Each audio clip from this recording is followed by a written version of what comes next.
Hai guys, Ah, saya dan Susan lagi ada di Palma ya, di GIC ya, di perumahan ini. Kita lagi mau ngobrol-ngobrol tentang pelayanan hari ini ya, di Lapas Pancur Batu ya. Kami mau cerita tentang hal yang nggak biasa terjadi, karena tadi pagi kita berangkat di jam 9 lewat lah ya, 9 lewat ya, mengarah ke sana. Tapi sampai di Pancur Batunya sendiri, ya makasih. Pisang gitu. Oke. Jadi sampai di dekat Pancur Batu kita tertahan sampai hampir 1 jam. Kita pikir kita nggak bisa melayani hari ini ya, karena terlambat, banyak bus-bus yang antri. Ternyata di sana ada pesan demo di kantor polisi ya, polsek ya.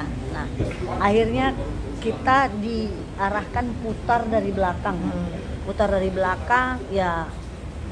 Akhirnya sampai, walaupun dengan setengah mati ya, dengan susah ya.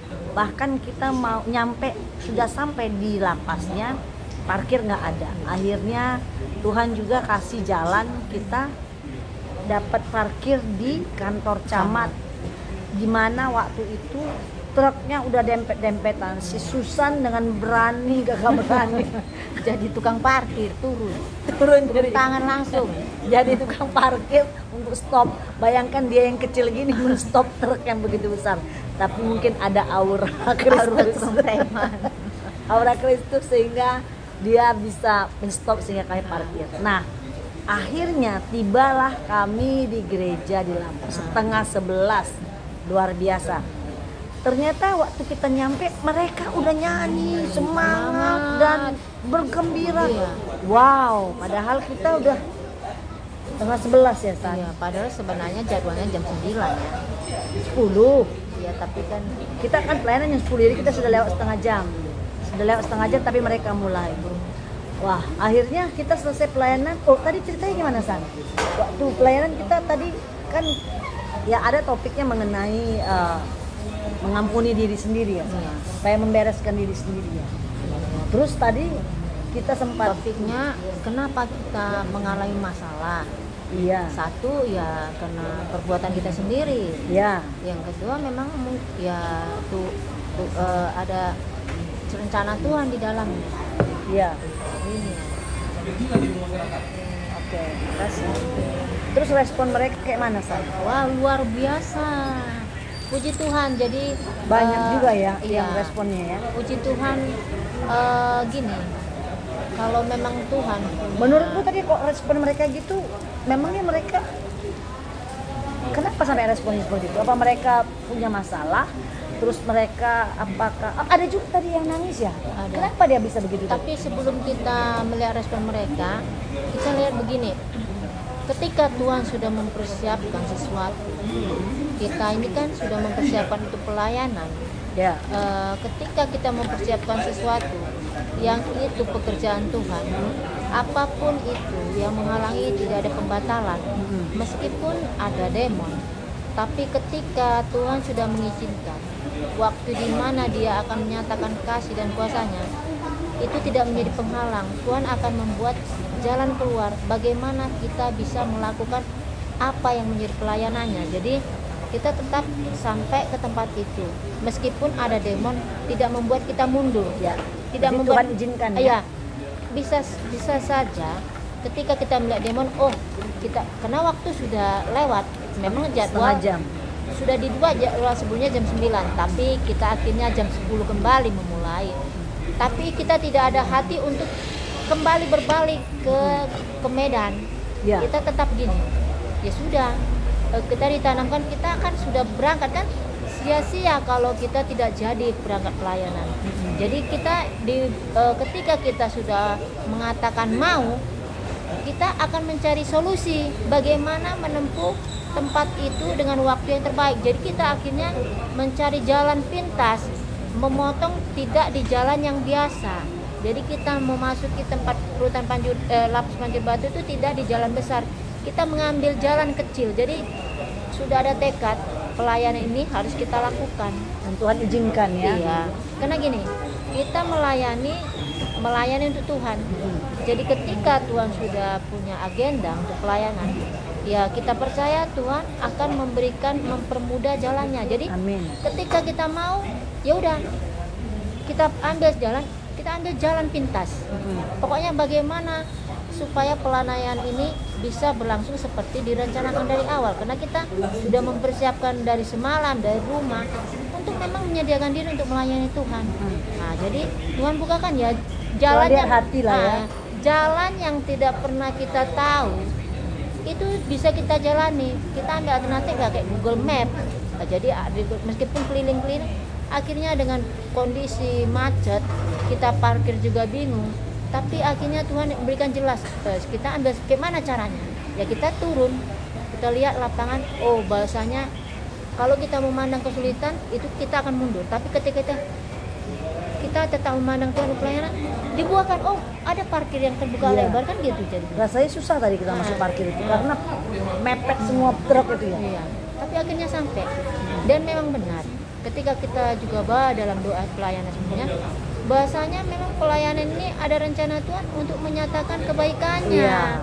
Jadi ketika kita banyak yang haus ya San. Iya, ketika kita pelayanan, mereka memang sudah menanti apa yang Tuhan akan nyatakan kepada mereka. Karena gini, ya di dalam ibadah tentunya yang mau disebarkan kan firman. Jadi kita kan tidak menyebarkan pekerjaan atau sesuatu solusi keluar, tidak. Ketika ibadah, firman itulah yang membebaskan, memberkati mereka untuk mengubah pola pikir mereka.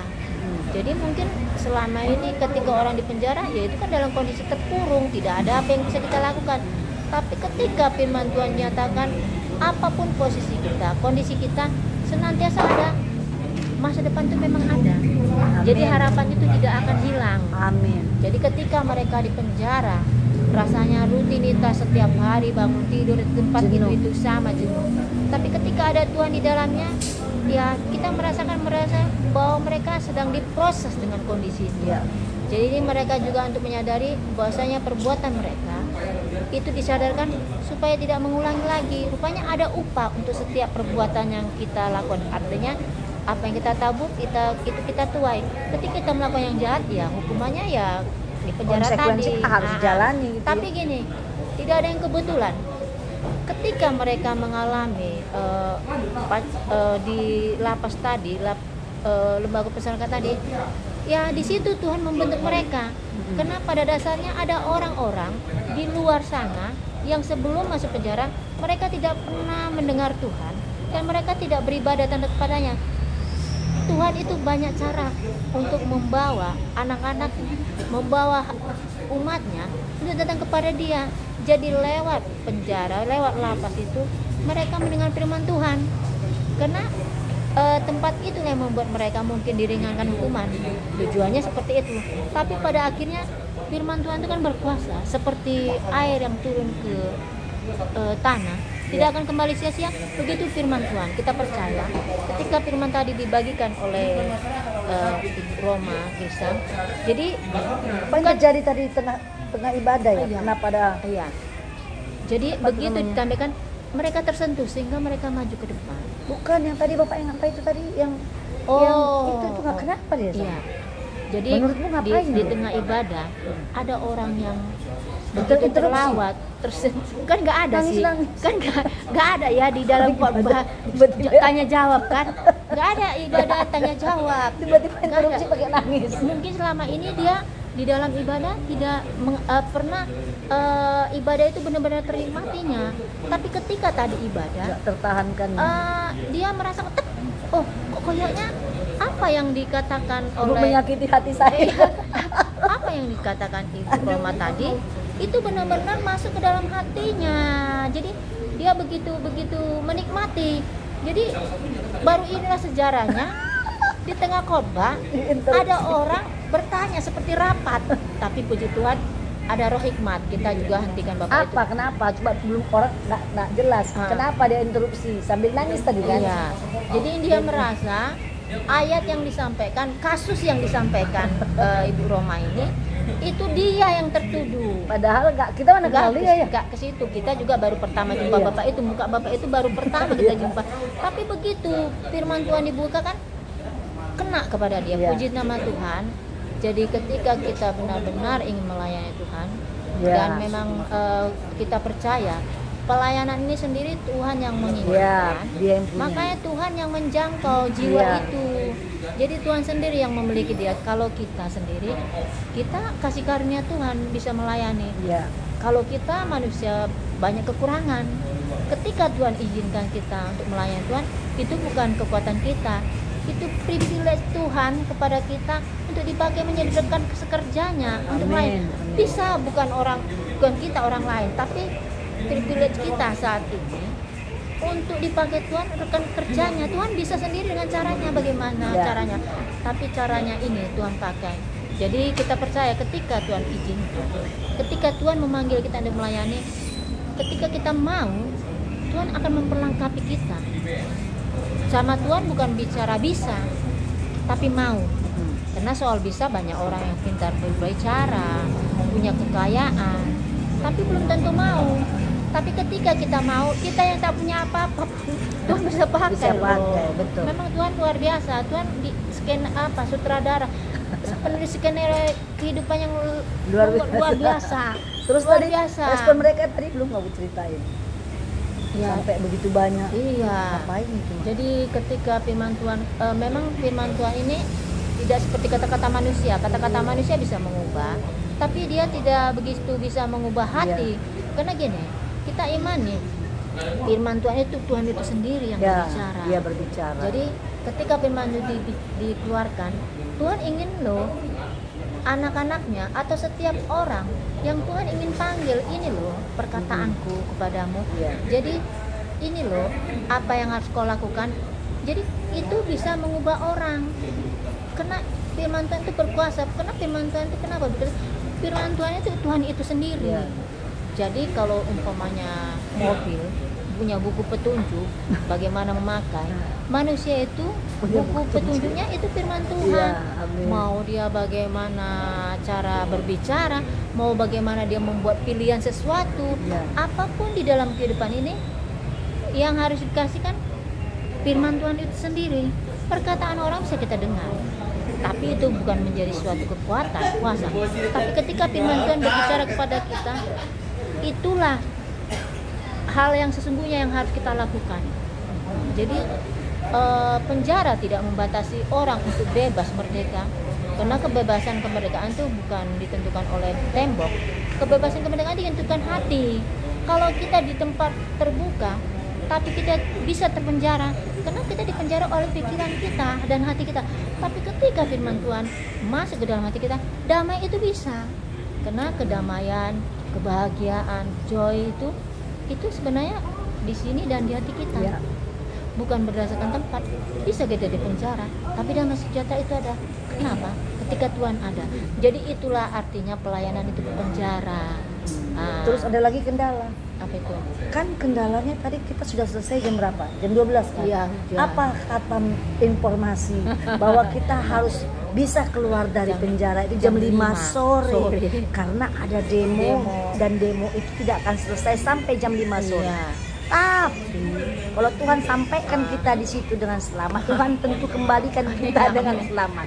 Nah, setelah kita keluar, apa yang terjadi, San?